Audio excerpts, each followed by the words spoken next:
Today, we're going to start our journey off with a trivia question. I know it's a bit early, but get your thinking caps on. And it's not a very difficult question either. When God made heaven and earth, there were particular days on which He made particular things. My very simple question for you is this: on which day did He make plants, as in plant life? Comment below if you have the answer. Today we're going to be talking about a very special plant. Not that particular plant. We're going to be talking about something that's actually in the grass family. Come on, get your minds away from there, not that kind of grass. We're going to be talking today about sugarcane. We are at Appleton Estate in St. Elizabeth, and it's very easy to find. You just have to put it into your GPS. You can take it either from the Manchester side or drive further down almost to Santa Cruz and make a right turn there, and you're pretty much on your way. But we're going to be talking about sugar. We're going to be going through the entire process of how you take that long, sweet stick and get it all the way down to the lovely rum that Jamaica is so famous for. We have a rich history with this product, going all the way back to the pirates and possibly even before that. But we don't know what was happening in history long before history started to be recorded. But we're here at Appleton Estate and we are looking forward to an amazing tour. We've often heard about this, and we decided this time around that we were not going to allow our trip to St. Elizabeth to come and go without finding Appleton Estate. And so here we are. Now today, I am not going to be the one doing the talking. We have a tour guide and his name is Peter. So right about now, I'm going to ask you to stop what you're doing, put it away, all eyes glued to the screen, all ears attuned to what Peter has to say. Over to you, Peter. Now, we start producing rums here since 1749. Give us 279 years in rum production. So, we should well aware what we're doing by today, producing one of the world's finest premium aged rum. We're going to tour the distillery, see the process from cane to cup, then come back on the inside and drink some more rum. It is a rum experience and it entails consuming rum. Yes. If there's any questions, you're free to ask anything. You can take pictures all the way through until we reach in the distillery. That is the only place we take no pictures. Once you get where the rum's produced, we take no pictures there.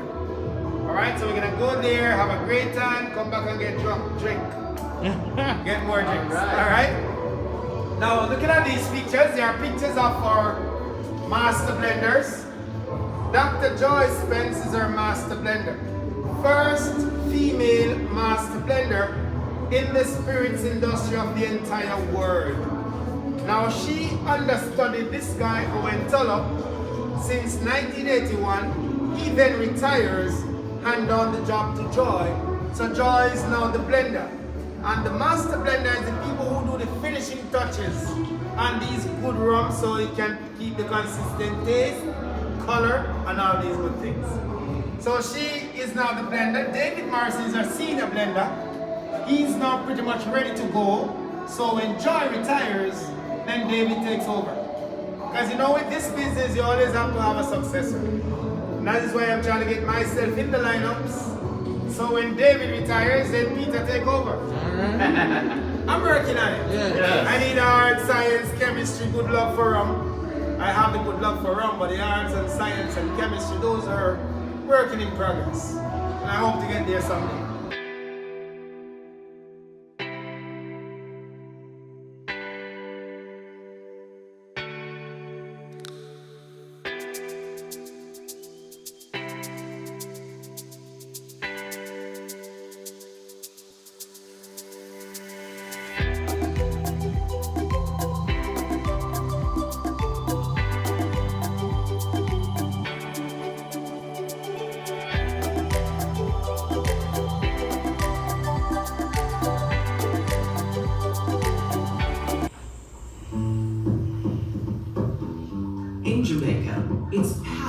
that makes us dance to our own beat and sing in harmony. Our pulse has a vibrant energy that gets channeled into everything we do. Just like a great song, rum is the culmination of many things done in the right tempo. A chorus of determination, pride, and a whole lot of unbridled joy. When you in the car, then the car can't go. When you in the car, then the car can't go. A vibration from the pluck of a guitar string can travel deep into your soul. It speaks a universal language that connects us all. To understand the beat by which our island thrives is to know the song of the slow churn of molasses and to hear the island calling you back. The spirit that drives Jamaican excellence is present every time you take that exquisite sip of rum. Rum is an alcoholic spirit made from sugarcane byproducts such as molasses, or directly from sugarcane juice by a process of fermentation and distillation. The result is the elegant symphony of flavors right there in your glass. Unlike other spirits, rum is diverse and unique, just like the countries that produce it. Each region has their own specific style and flavor depending on how the rum is crafted. Here at Appleton Estate, we make only premium gold rum, aged in American oak barrels that once held bourbon. As rum ages, it not only darkens but gains complexity and flavor. Our portfolio is expansive and includes our signature blend, perfect for making simple cocktails, as well as our older rums, Reserve Blend, Rare Blend 12-year-old, and 21-year-old. Some of our rums are so old and rare, they're almost priceless, like our 50-year-old, which is the oldest barrel-aged rum on earth. Although we've been making rum in Jamaica for centuries, that doesn't mean we were the very first.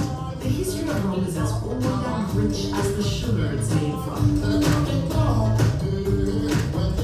In the 15th century, sugar was a precious commodity in Europe and could only be afforded by the very wealthy. Its demand was further fueled by its scarcity, as it was very hard to find.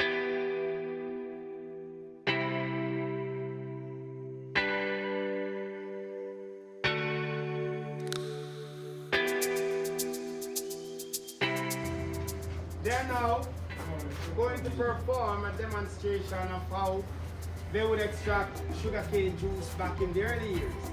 Remember, the estate starts 1749. In those days, they didn't have the kind of machines as we have today. This is how they would squeeze the juice from it. See, we are not using that. He's like, no sir. And he will do that when He's shy, I think.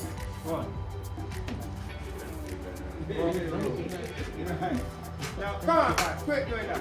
Come on, buddy. Here. He's like, where's my carrot? He's trying to find come on. He's like, I'm done. Come on. You walking a sugar. I'm done. I'm done. Yeah, he's done. So with this method, he'll extract We get that 65. idea. So that's why you don't use the donkey. Don't use the Alright, so he will extract 65 to 70% juice. While today we are using machines, we are now extracting approximately 98% juice from the cane. So we are making more juice today than back in those old days. Now that trash there, you notice it comes out flat, it still have juice remaining. But today, it is now dry and shredded. So this is how the trash is looking today when it's now completed by machines. Real dry and shredded. Now this trash here is called bagasse. And this can be used to make board called bagasse board, chipboard, particle board, or compressed board. Now the estate is not on the board making business. We do rum and sugar here. So the bagasse that we make here, we now burn to generate our own energy. And we generate enough energy to run the sugar factory, the distillery. There holds our employees, there's a school, there's a clinic, and all we need to run this building. So if you notice, once you walk in the building here, you're freezingly cold. Because it doesn't cost us that energy to run the business. We generate our own energy from burning the trash off the canes. And the ash comes off burning trash, goes back to the field as fertilizer. So nothing really wasted. The only waste you can find here is if we drink too much rum and then we get wasted. That's the only way. That's all right. Yeah, Good way. the rums are good, you know, you take a shot. Come on, keep going. You're not behaving yourself today. I don't know why. What's up He with says that? I didn't get any breakfast. So God is stubborn. Typical donkey, stubborn. And he eats his trash when he wants to food. Look, buddy. And he gets the sugar by the speed he goes.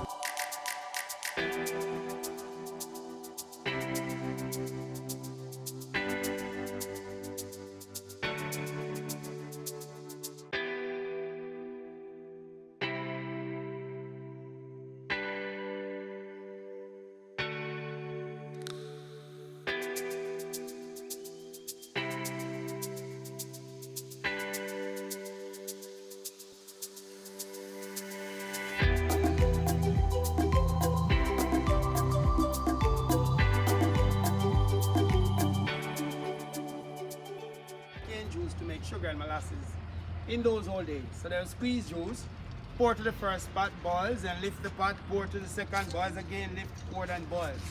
Now this process will take over 10 hours to make the juice into sugar and molasses. Today it takes us less than an hour to boil the juice into sugar and molasses. Because we're now boiling on the vacuum at a high steam, which takes us less than an hour to boil the juice into sugar. So we're getting there. All right, we roll it.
I need some more rum. Yeah, man, 54 years. 54 years. I need some more rum then, man. Marriage coming up 55. 50. I need some more rum. Yeah. Rum is good, man. I tell you. Keep us young. Alright, so we have sugarcane. Now these are sugarcane. And this is where the rum starts. And sugarcane is really a giant grass member that could take up to 2 years to mature and ready for harvesting. Here at the Appleton Estate, we're able to harvest in just a year because of the weather conditions and soil conditions. Almost every day we have sunny mornings and rainy afternoons. And that's very good for growing the canes. Warm morning and cool afternoons. And it allows the cane to strive faster. Now here is called the Nassau Valley. So we're down in a valley surrounded by the Cockpit Mountains. The mountain makes a complete circle around the valley. So when it rains, it washes the nutrients and settles it in the valley. So the soil is very rich, right, and it's very good for growing canes. Now, it can be planted in 2 ways, seedlings or ratoons. So this would be the seedling of the cane. Each joint carries an eye, which is a little node here, or shoot. So what they would do is to dig a trench, lay this flat in the trench, cover 3 inches of soil. Within 10 days, as small as this is, it germinates. Within another 10 months to a year, it matures, ready for harvesting. Now, once you cut the mature plant off, leaving the stump in the soil, the stump would then send back more sucker. So sugar canes you don't have to plant every year. Once in every 7 years, you would replow and replant. Now here we grow over 10 different varieties of canes. The different varieties carries different taste, and that add a different aromatic flavor to the rums. So when you're wondering sometimes why the Appleton rums always taste that good, there's a lot of different components, elements that combines together that create these wonderful tastes in these rums. those are some of what we plant, some of the 10 varieties. So if you look at the colors of the skin, the size of the cane, they're different. So the difference in size and colors, there are difference in taste as well. How old are these canes? Those were planted in 2018, but they harvest so many times already. Really? So as you cut it, it regrows. So when we open this place, those were planted.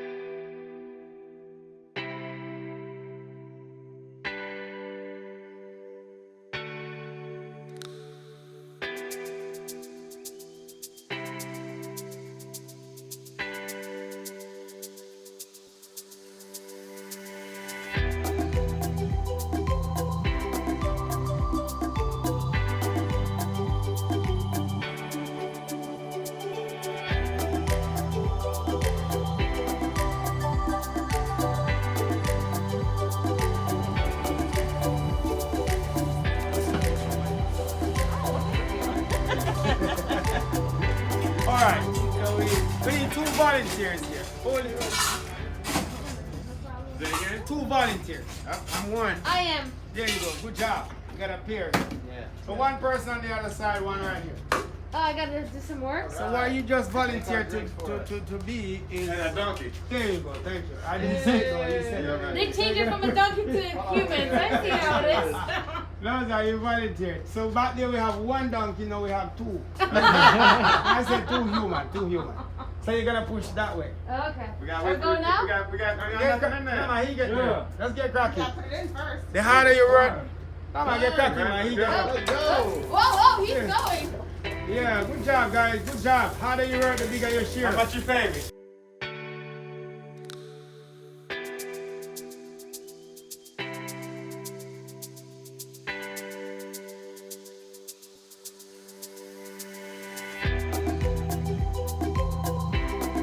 Come, cause these guys are hard workers. We can get 4 hours upstairs. Bring 10 no man, these 2. 8 hours a day we go here. Alright, good job. Good job. Now it is not as easy as it looks. Very hard task. So your hard workers drink first while we drink after. You just made us natural sugarcane juice. Very nice over ice, lime juice or ginger.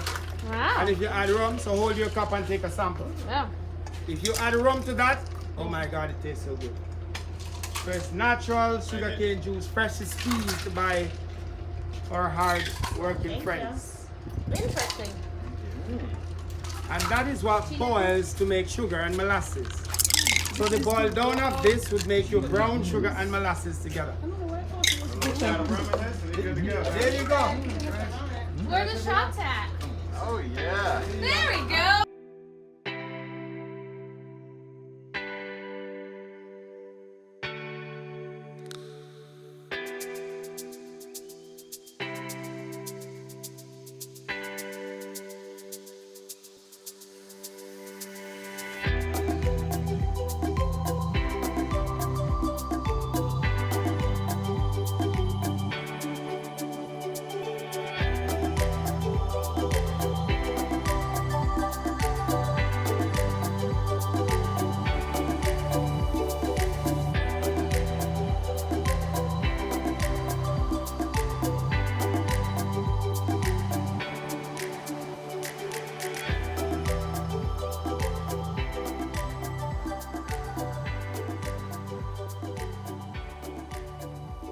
It's so clear. It's starting to ferment and it's starting to get dark. So, I'm just trying to figure out why would you don't like it? I like the juice. Because they're different varieties. There is some that is much sweeter than these, you know. Much sweeter. But they're harder to crush. They have less juice, but they're sweeter than these. Oh, that's needed the very feeling. Yeah, they're very small and tough. They are much sweeter, but they're harder. Right, like a regular ribbon cane and all of that. It is not as sweet, but it's and true. He's getting happy.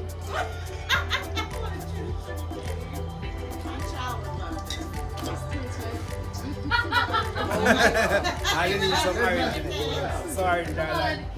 Wayne.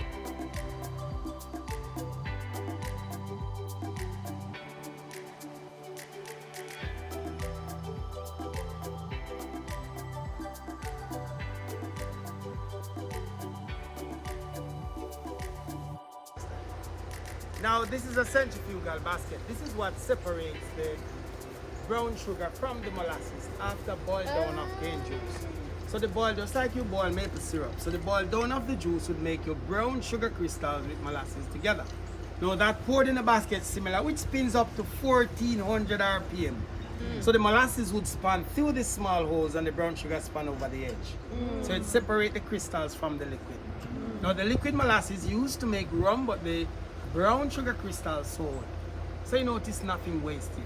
Because milling cane we get juice and trash. We burn trash to generate all the energy. Boil juice we make sugar and molasses. We separate sugar, sell to the world market, keep molasses, ferment molasses, distill fermented molasses, make rum, sell back rum. So nothing goes to waste. Except drinking too much and get wasted. There you go. Good. Best type of waste. There you go. So we're gonna sample wet sugar, which is molasses and sugar on that side. Have you been enjoying the tour? I know we have. And Peter is a real storyteller. He knows how to hold your attention. We are taking a little bit of a break though. We did not want to make this video too lengthy and lose your attention. So we're taking a break right here. Yes, I know you want to see the rest of it. But I want to make a bit of a plug here. We have captured the essence of what the tour entails. You have seen the different features of the estate and this particular tour. But can I encourage anyone who is listening to actually take the tour for themselves? We can talk about it and we can promote it, but there's nothing like having the experience for yourself. There's nothing like standing in the silence. There's nothing like breathing in the fresh air. There's nothing like looking with your own eyes around the property as Peter talks about whatever it is that the tour entails and what the history of the estate is all about. You have to experience it for yourself. So next week we're going to bring you part 2. Stay tuned for that. But until then, road is out there to do. Road is going to be done by Bevianas Chronicles. Bye. Next week, part 2.